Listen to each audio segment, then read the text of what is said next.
Buenos días. Buenos días. ¿Cómo estamos? Ay, Dios mío. No me veo bien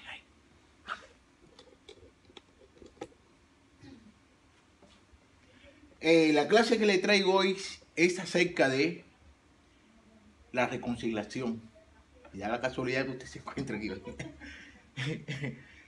Acerca de la reconciliación que todos nosotros tenemos con Dios.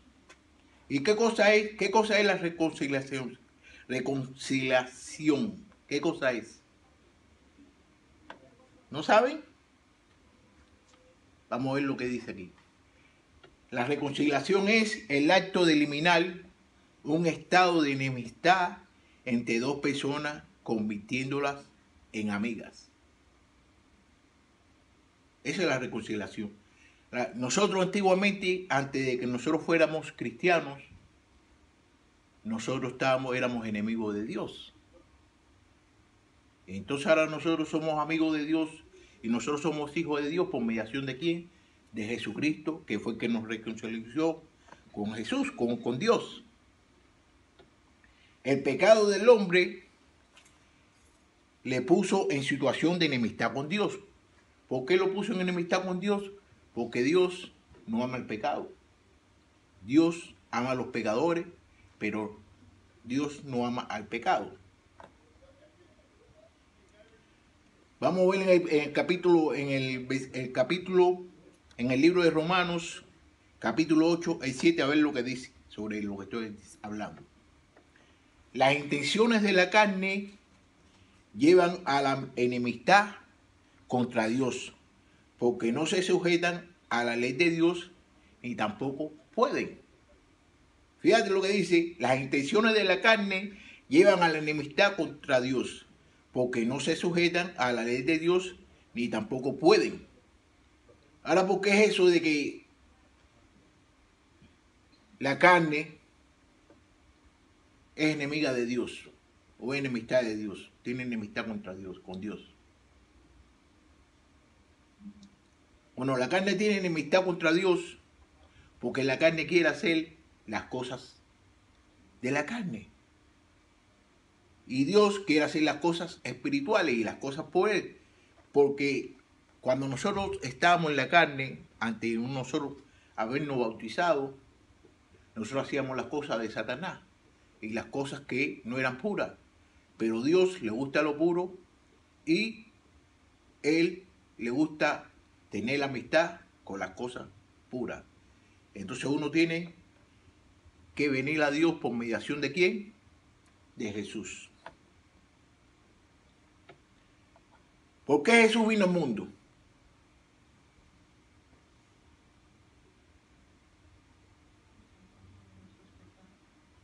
Dígame. Para salvarnos de nuestros pecados. ¿Ok? Ese es uno de los motivos. Pero el motivo más principal es, el Señor Jesús vino al mundo para hacer una obra de reconciliación entre los hombres y Dios. Para resolver el conflicto entre los hombres y Dios.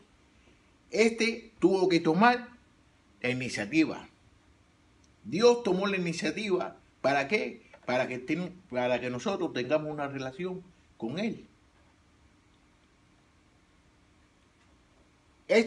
La iniciativa proviene de ¿quién? De Dios. Porque Dios nos amó a nosotros primero antes que nosotros lo amáramos a Él.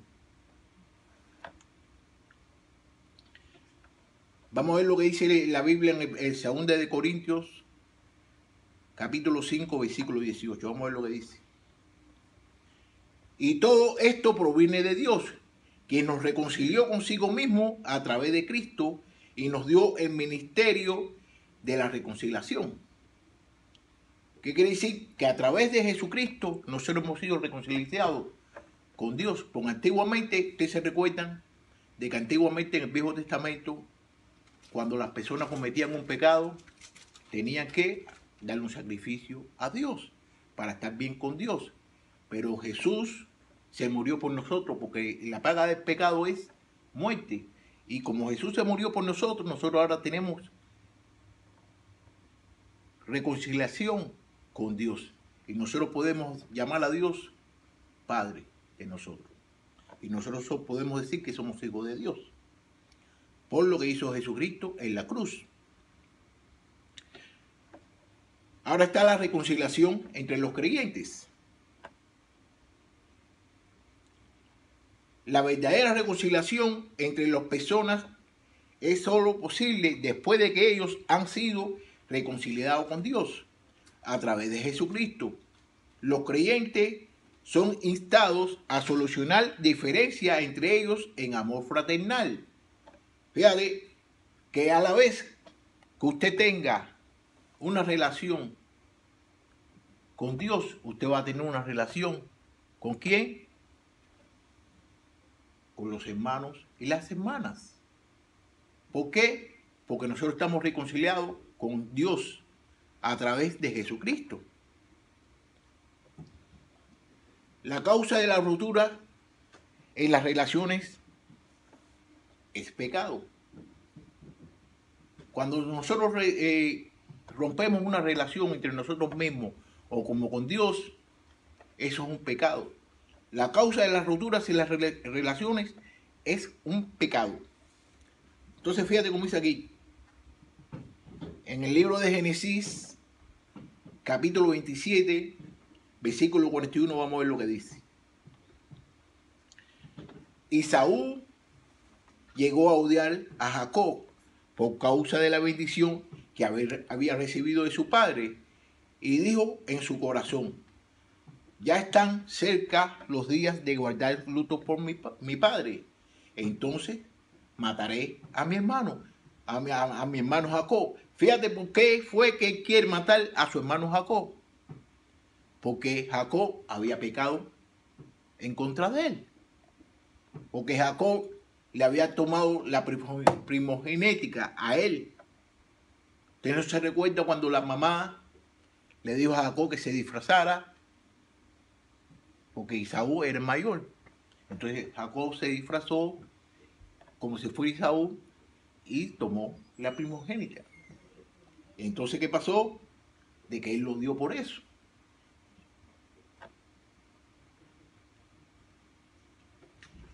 La división que hubo también entre los hermanos, entre José y sus hermanos. ¿No se recuerdan de eso? La división que hubo entre ellos. Eso está en el libro de Génesis, capítulo 37, al 4. Al ver a su hermano, que su padre lo amaba más que a todos ellos, lo odiaban y no podían hablarle de manera pacífica. Los hermanos le tenían envidia. ¿Por qué? Porque él era el más chiquito y entonces era el consentido del papá. Y entonces el papá lo amaba mucho a él. Hasta le compró le hizo un abrigo. ¿Se me entiende? Entonces le tenían un odio. Y entonces eso era un pecado, porque tenerle odio a otra persona es un pecado.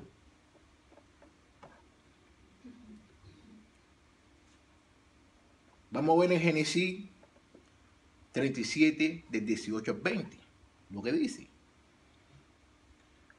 Cuando ellos lo vieron a lejos, antes que él se acercara a ellos, hicieron planes contra él para matarlo. Se dijeron el uno al otro: miren, aquí viene el soñador. Vamos, matémoslos ya. Echémoslos en uno de los pozos y digamos que alguna mala bestia se lo comió, y vamos a ver qué pasa con sus sueños. Porque él le decía a sus hermanos de que él había tenido un sueño y de que todos los hermanos, que eran mucho mayores que él, iban a estar por debajo de él. Y entonces eso no lo gustaron a ellos, entonces pecaron. ¿Y qué hicieron? Lo metieron en un pozo, y usted sabe lo que resultó en eso.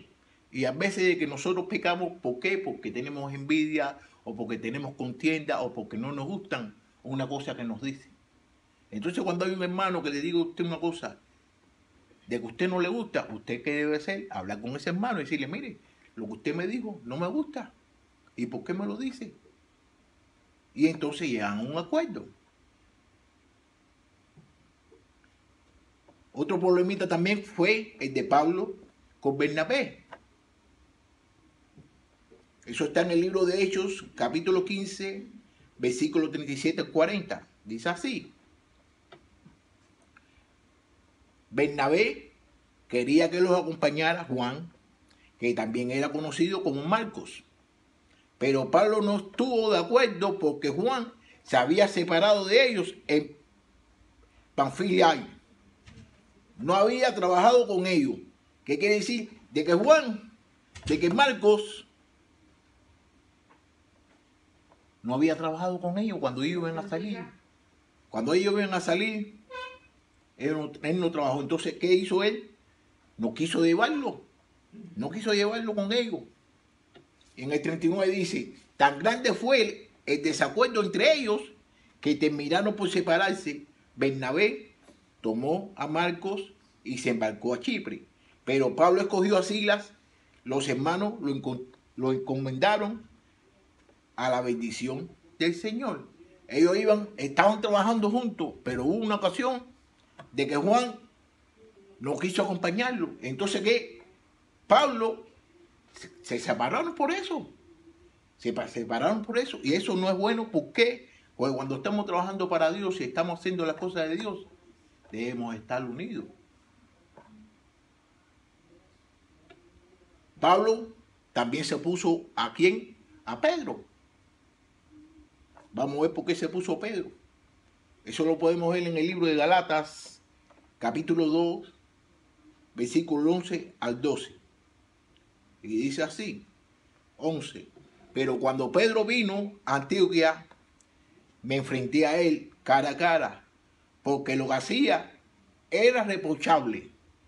Fíjate, pero cuando Pedro vino a Antioquía, me enfrenté a él cara a cara, porque lo que él hacía era irreprochable. Vamos, ¿qué hacía él? Vamos a ver qué hacía él. Pues, 12, pues antes de que vinieran algunos de parte de Jacob, comía con los judíos, comía con los no judíos, pero después que vinieron, se retraía y se apartaba porque tenía miedo de los judíos. ¿Qué estaba haciendo él? Ese era Pedro. Pedro estaba haciendo cosas hipócritas. ¿Por qué? Porque estaban los gentiles. Entonces, cuando los gentiles estaban con los gentiles ahí, él comía con los gentiles. Pero cuando venían la gente, los israelitas, los judíos, él no quería sentarse con ellos. Él no quería sentarse con ellos. Y entonces eso era una cosa que estaba pecando. Y está trayendo divisiones en las asambleas.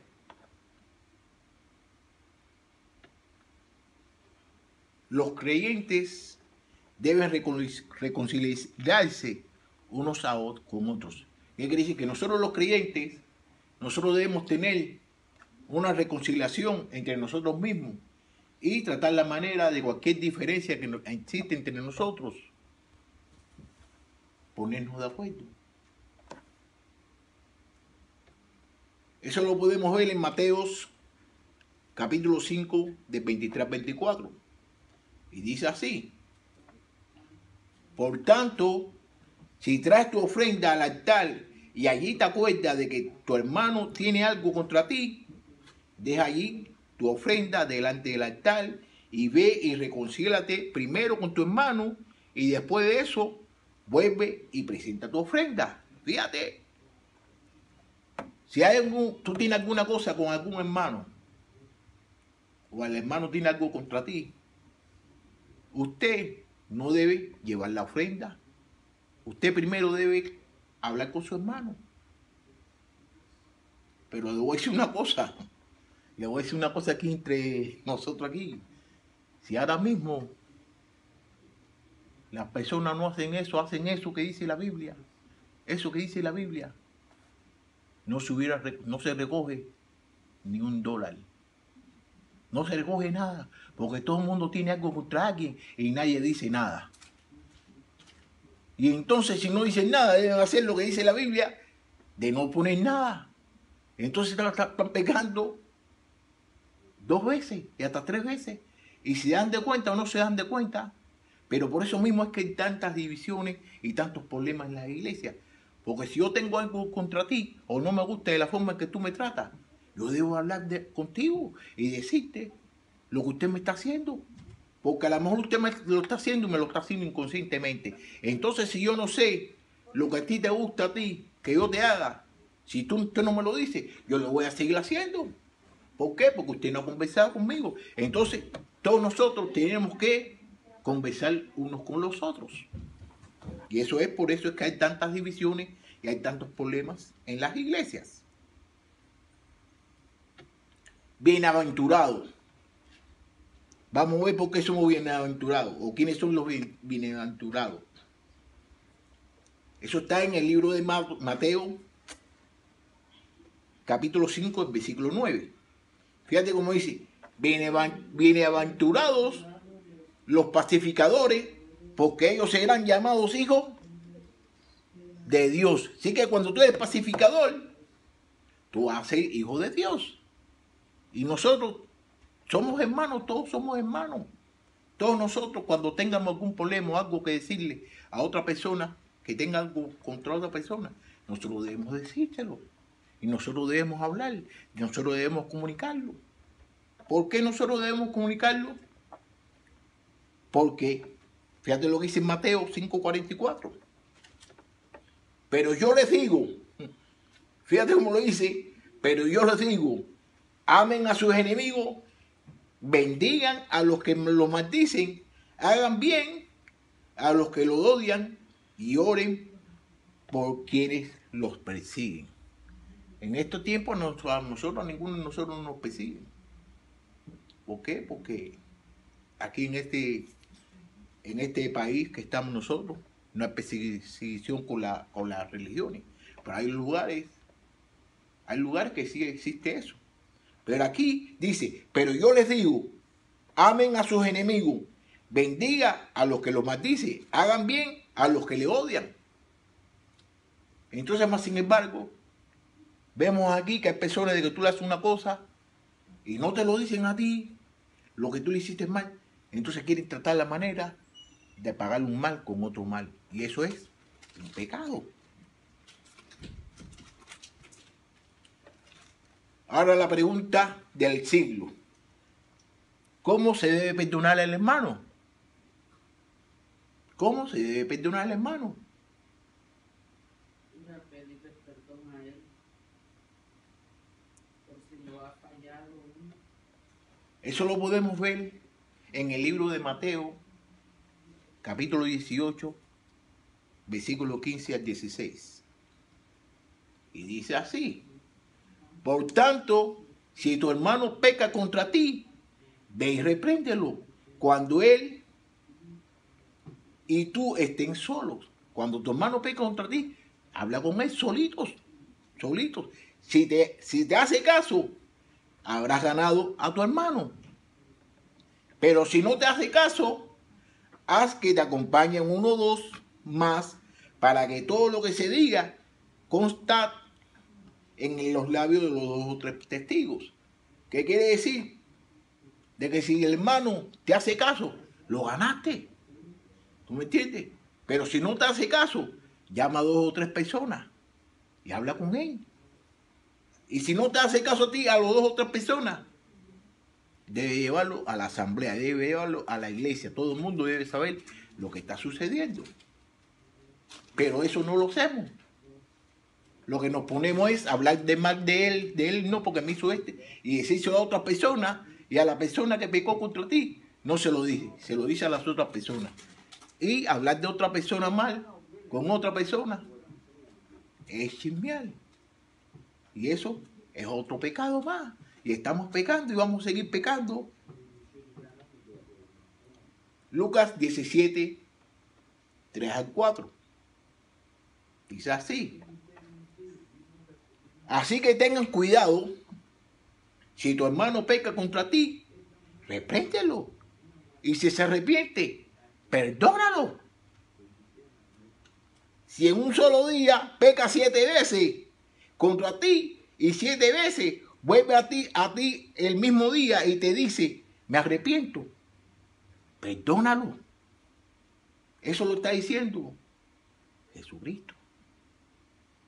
Si hay un hermano que peca contra ti, repréndelo. Y si se arrepiente, perdónalo. Y si lo hace 7 veces y las 7 veces se arrepiente, perdónalo. Pero nosotros no queremos perdonar. Nosotros no queremos perdonar y nos gusta que nos perdonen.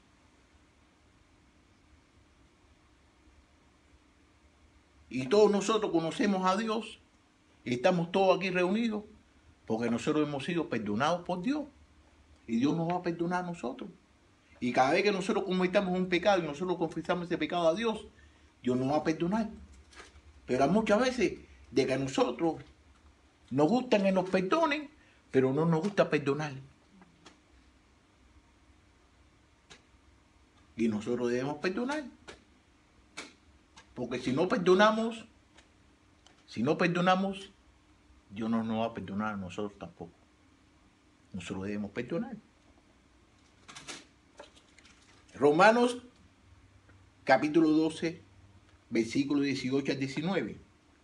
Dice así: si es posible y en cuanto dependa de nosotros, vivamos en paz con todos. No busquemos vengarnos, amados míos, mejor dejemos que actúe la ira de Dios, porque está escrito: mía es la venganza, yo pagaré, dice el Señor. Nos está diciendo aquí de que tenemos que tener paz entre nosotros y que no busquemos la venganza. ¿La venganza de quién es? La venganza es de Dios.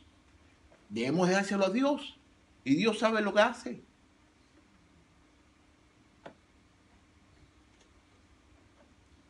Si alguno no quiere trabajar, hay muchos que no quieren trabajar. Hay muchos que no quieren trabajar, no quieren hacer nada por Dios ni para Dios. Eso está en el capítulo, en el libro, en segunda de Tesalonicenses, capítulo 3, del versículo 14 al 15. Y dice así: si alguien no obedece a lo que en esta carta decimos, señálenlo y no se junten con él para que se avergüence. Pero no lo traten como enemigo, sino aconséjelo como a un hermano. Fíjate como dice aquí: si alguien no obedece a lo que en esta carta decimos, señálenlo y no se junten con él para que se avergüence. Pero no lo traten como enemigo, sino aconséjelo como a un hermano. Hay personas de que están haciendo cosas que no están debido. ¿Usted me entiende? No quieren trabajar para Dios. ¿Qué usted tiene que hacer? Usted tiene que apartarse de esas personas. No lo trate como un enemigo. Lo que tiene que tratarlo como un hermano y darle consejos.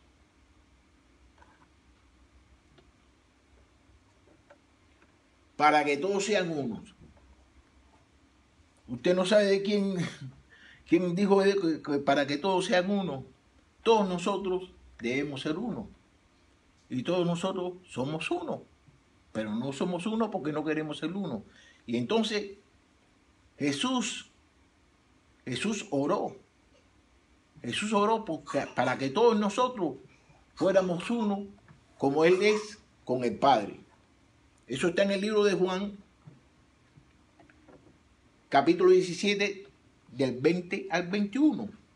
Y dice así: pero no ruego solamente por esto, sino también por los que han de creer en mí por la palabra de ellos, para que todos sean uno como tú, oh Padre, en mí y yo en ti, que también ellos sean uno en nosotros, para que el mundo crea que tú me enviaste. Fíjate, aquí el hermano Jesús está orando por los discípulos de él. Y también está orando por los discípulos de él. Y también está orando por todos nosotros ahora. ¿Por qué? Porque todos nosotros creímos en la palabra de ellos. Pero no ruego solamente por estos, que eran los discípulos, sino también por los que han de creer, por nosotros que creímos, ¿no es verdad? En mí, por la palabra de quién? Por la palabra de los discípulos. Nosotros creímos en Dios, en Jesús, por mediación de Él. Entonces Él está hablando por todos nosotros, que nosotros seamos ¿cómo? Que seamos ¿qué? ¿Para qué está hablando Él? Para que nosotros seamos ¿qué?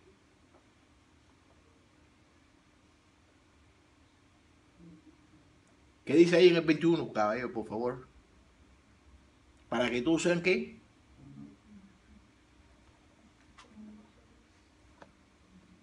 ¿Qué dice ahí?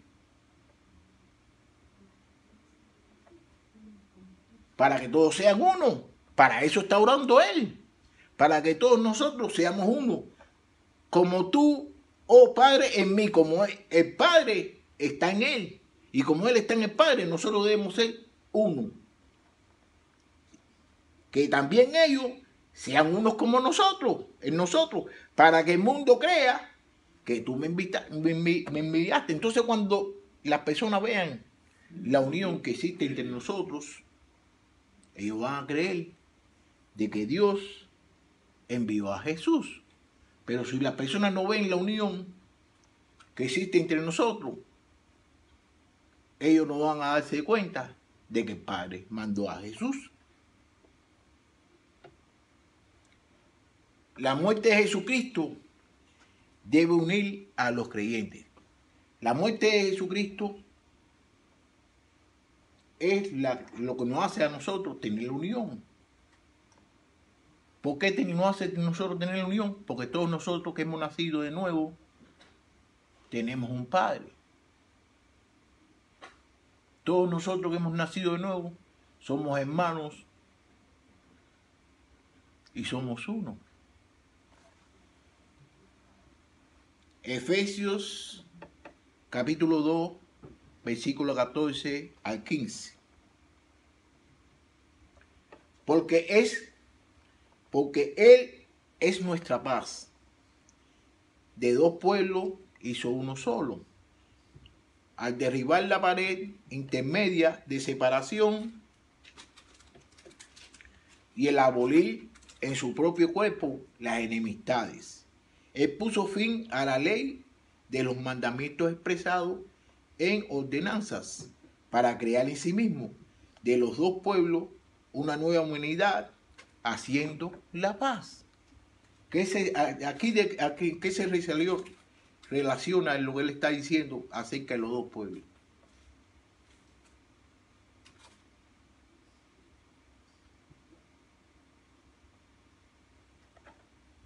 De los dos pueblos es la gente que está con Dios y el otro que está con Satanás. Antiguamente nosotros estábamos con Satanás y ahora nosotros estamos con Dios. Entonces los dos pueblos que ha hecho, uno. ¿Y por qué? Porque él con su cuerpo, el sacrificio que dio él, es suficiente para limpiarnos a todos nosotros de nuestros pecados. Porque Dios, uno para andar con Dios y hacer las cosas de Dios, uno tiene que estar libre de pecado.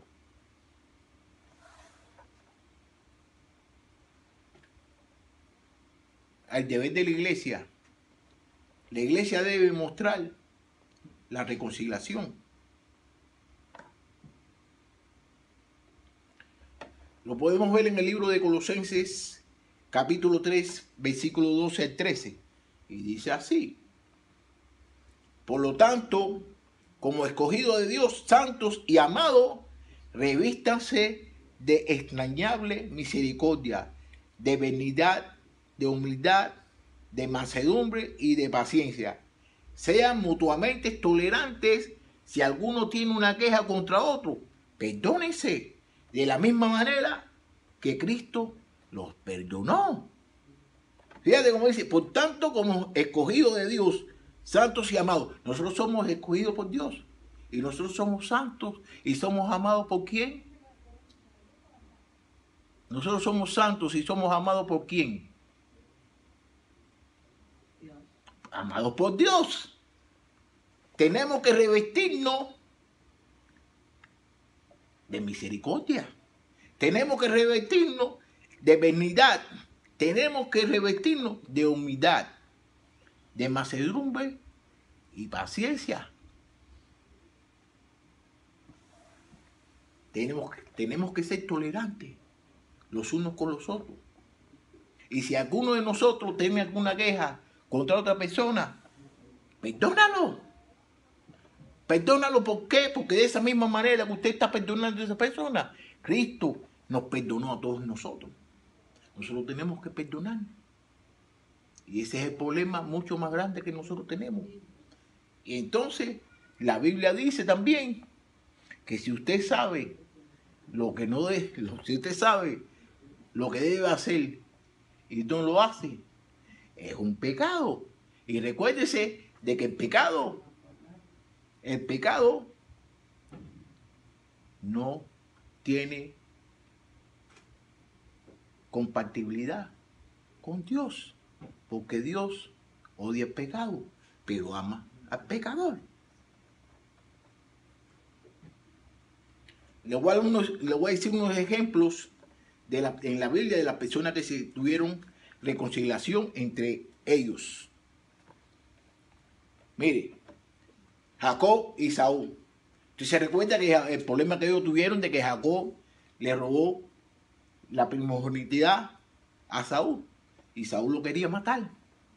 Vamos a ver lo que sucede ahora. Fíjate, vamos a ver lo que sucede ahora. Eso está en el libro de Génesis, capítulo 33, versículo 4. Pero Saúl corrió a su encuentro y echándose a su cuello, lo abrazó y lo besó y los dos lloraron. ¿Y usted no sabe cuándo sucedió eso? Cuando Jacob iba de regreso para su tierra porque Dios le dijo que fuera para allá. Y entonces él se entera de que Saúl venía. Y entonces piensa de que Saúl venía a tener pelea con él. Ya Jacob tiene sus hijos y tiene bastantes personas. Y entonces cuando se encuentra, fíjate lo que sucedió. Pero Saúl corrió a su encuentro y echándose a su cuello lo abrazó y lo besó. Y los dos lloraron.